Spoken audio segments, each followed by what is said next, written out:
शिव बाबा इस सृष्टि पर आते हैं, इतना बड़ा कार्य करते हैं जो सारी सृष्टि को पति से पावन कर देते हैं, लेकिन आते हैं गुप्त वेश में, गुप्त रूप में, अति साधारण रूप में। तो बाबा कहते हैं आज भी अगर मैं श्री कृष्ण के रूप में आ जाऊं तो क्या कोई मनुष्य आत्मा पावन बनने के लिए मेरे से ज्ञान लेगी, या दर्शन करने के लिए, या अपनी मुराद पूरी करने के लिए आएगी? तो बाबा कहते हैं यहाँ तो सभी कोई कहेंगे मेरा ये कर दो, ये कर दो। मुझे आकर के सारी सृष्टि को पावन करना है। तो मैं उन आत्माओं से आके मिलता हूँ जिन्होंने बहुत काल से भक्ति की है, जो आत्माएं तड़प रही थी, दर्शन दो घनश्याम मोरी अखियाँ प्यासी रे।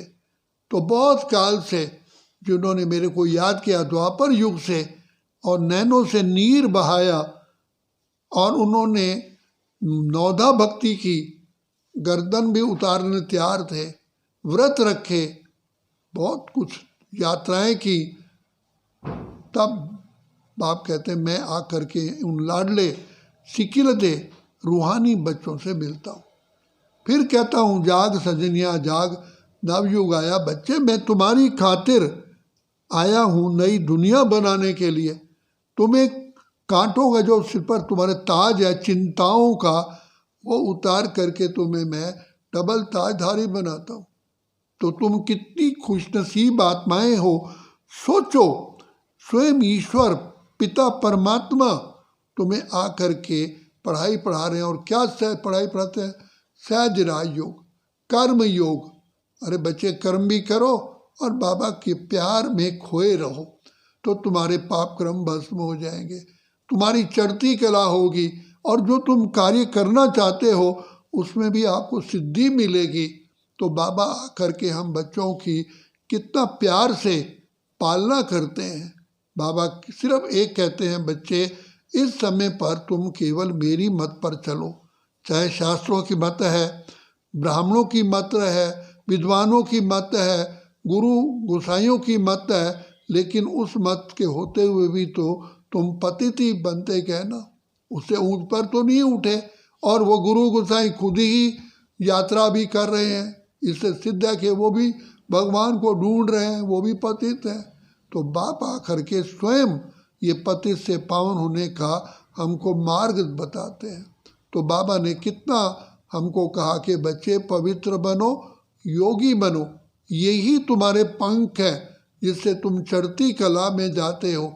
और जैसे तुम्हारी चढ़ती कला होती है, सारे संसार का, प्रकृति का, सभी का कल्याण हो जाता है। तो बच्चे तुम हो कल्याणकारी आत्माएं, तुम विश्व के आधार मूर्त हो, उद्धार मूर्त हो। बच्चे तुम सोचो, तुम्हारे महान बनने से सारे विश्व का कल्याण होता है। तो ये वास्तव में चिंता होनी चाहिए, ये और फख्र भी होना चाहिए कि हम सारे विश्व का कल्याण करें।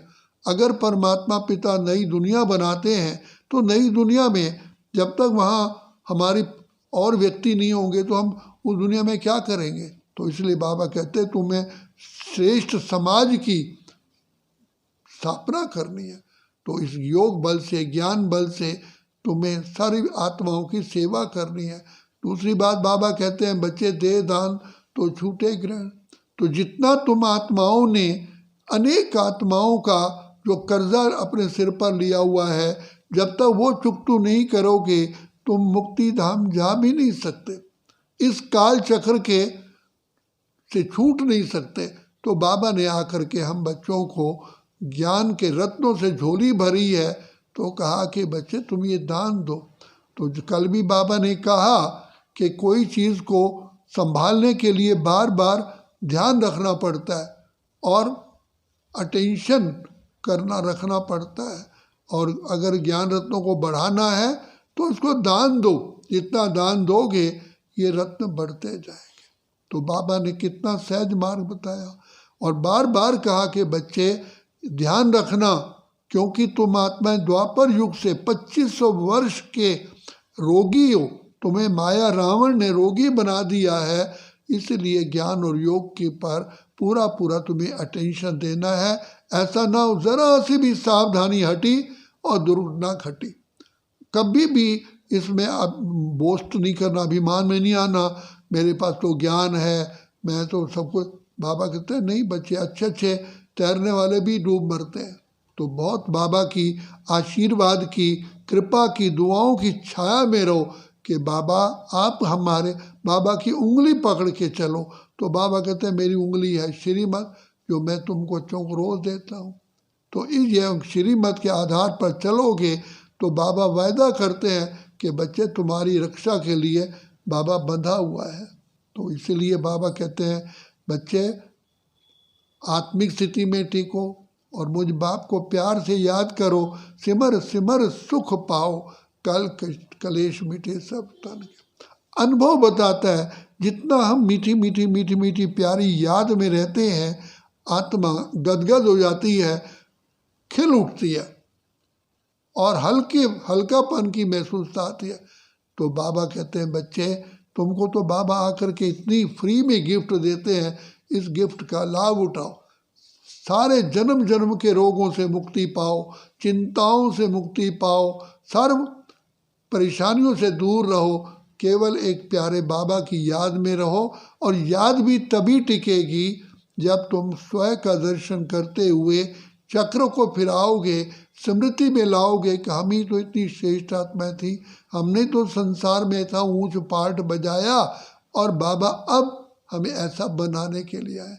तो बाबा इसलिए बार बार कहते हैं बच्चे दुआओं का जो खाता है वो अभी ही खुलता है, दुआएं लो बाप से, और ज्ञान सुना करके भी आत्माओं की भी दुआएं लो, तो दुआओं का खाता होगा तो तुम ये विशेष सागर बहुत आराम से पार कर पाओगे। हंसते हंसते ये तुम सफ़र को तय करो, खुशियों में तय करो। तो बाबा हम बच्चों की कितनी सेवा करते हैं और बार बार याद दिलाओ कौन आया है, कौन आया, कहते हैं कौन आया तेरे मन के द्वारे, पायल की झंकार लिए, जिसे आँख न जाने केवल दिल पहचाने, मूर्ति आए कैसी। तो भगवान जो गुप्त रूप में आते हैं आकर के हम बच्चों का उद्धार कर रहे हैं, करते हैं। तो हम हैं पद्मा पद्म सौभाग्यशाली, बाबा और मैं दोनों कंबाइंड रहोगे, तीसरा बीच में आएगा, तीसरा कोई आ ही नहीं सकता। इसलिए बाबा कहते हैं बाबा और मैं आत्मा कंबाइंड रहोगे तो सिद्धि स्वरूप बनोगे, खुशियों में रहोगे। अच्छा, ओम शांति।